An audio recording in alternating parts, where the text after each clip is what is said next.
Hi everyone, welcome back to Aurora Airwaves. This is Jordan Bianchi, your host, and I'm so happy to have you here on the night of the full moon, otherwise known as the buck moon. Let's talk about it. As promised, in this season of the podcast, we're going to lean into inner work, so that not only do you get to hear myself and my guests talk about life, healing, creativity, but you can start to have that dialogue with yourself.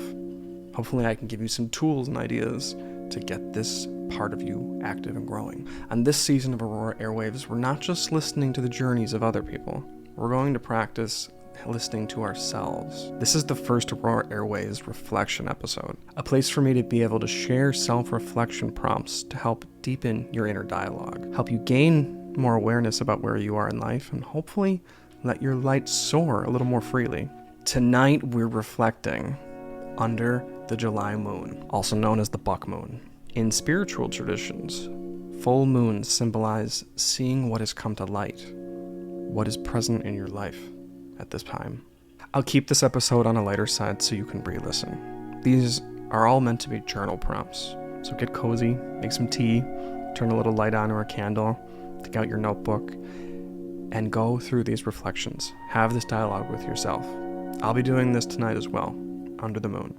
But tonight, right now, is for you. And I'm so excited to share these prompts with you right now. And if you didn't get to them on the night of the full moon, that is totally okay. The point is that you take the time to gift yourself the experience to have dialogue with yourself.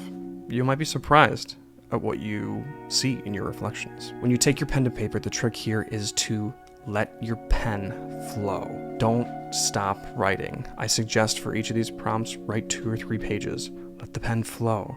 Because a lot of the times what happens is that our egos will get in the way and we'll start saying the things that we think we need to say.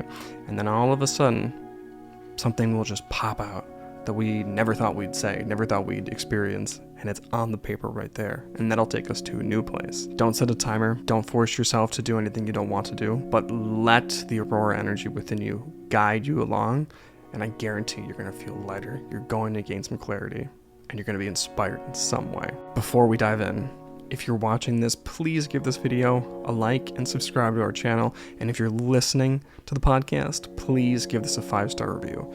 This will help me share my journey of creativity, healing, and connecting with others so that many more people can hear all these ideas, and together as a community, we can heal and grow and flourish together. Thank you. Okay, let's dive in. Reflection 1. Growth in progress. July's moon was given the name the buck moon because this is the time of the year that male deer now have antlers. I can remember as a kid being so excited when a deer would step out in the woods with antlers on. They're just formidable. You don't see them every day. What an amazing experience. This moon marks the sign of strength returning, because antlers don't grow all at once. They grow slowly, bit by bit, until they're a massive crown. Spiritually, this is a time to honor your own quiet becoming. Each of us is on a path. Our lives are filled with gifts, the pleasurable ones and the unfavorable ones. But they're all beautiful because they gift us the experience if we're open to listening to them, of knowing who we are, of seeing who we are. And the more awareness we get, the more strength we can build to further carry ourselves through the journey of life in a way that's meaningful for us. Bucks don't just grow their antlers. They learn how to carry them, and they learn how to carry themselves. The necessity of being strong was never chosen, and most likely never wanted. But by this time of the year, they have learned to carry this crown that has been bestowed upon them. By summer, they've survived winter and spring. They've proven that they understand how to listen to the signs of the forest. They know how to navigate, how to communicate, and how to take care of themselves. They've earned this glorious crown. In your journal, ask yourself, what is quietly growing within me, even though it's not fully formed? And the next question, where is this strength beginning to emerge? Reflection number 2, the courage to change. This full moon asks us to be brave.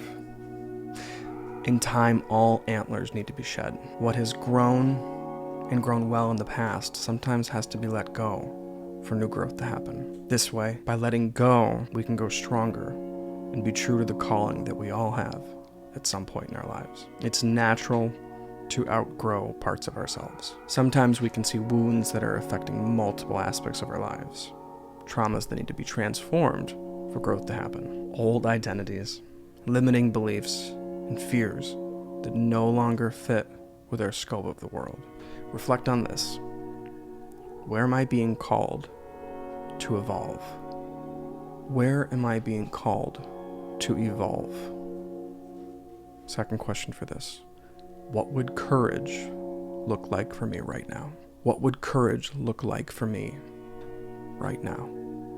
Reflection number 3, stepping into power. While the deer has its own sacred journey, its own path and calling to fulfill, it's not alone in this journey.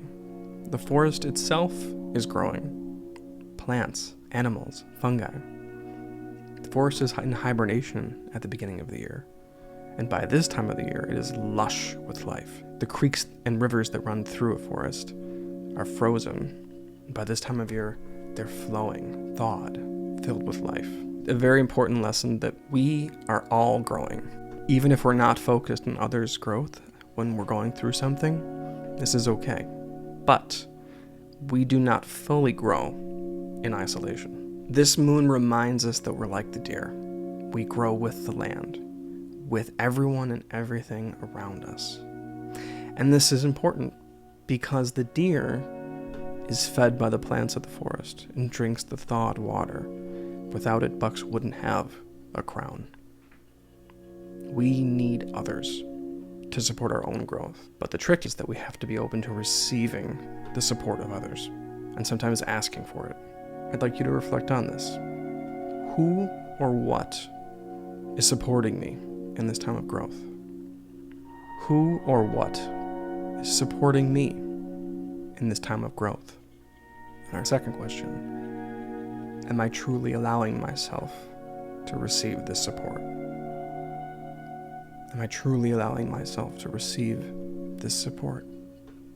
So there you go. Those are our full moon reflections for the buck moon. When you ask yourself these questions when you're journaling, I've found it very helpful to not only ask myself the what and how behind certain things, but also how I'm feeling about them. This allows me to exercise my masculine side, how I'm participating in something, how I'm being courageous in certain ways, how I'm putting myself into situations, how I'm actively shaping my world or not. But then it allows me to exercise my feminine side, which is being still, which is feeling, which is nurturing and emotion. Take this as a wonderful opportunity to express your masculine side and show yourself all the things and the ways that you want to achieve the things that you want to do in this world. And then use that energy of moving forward to guide yourself back to your feminine side and consult your emotional side. Literally write, I feel this way about this thing. When it comes to this, I feel this way.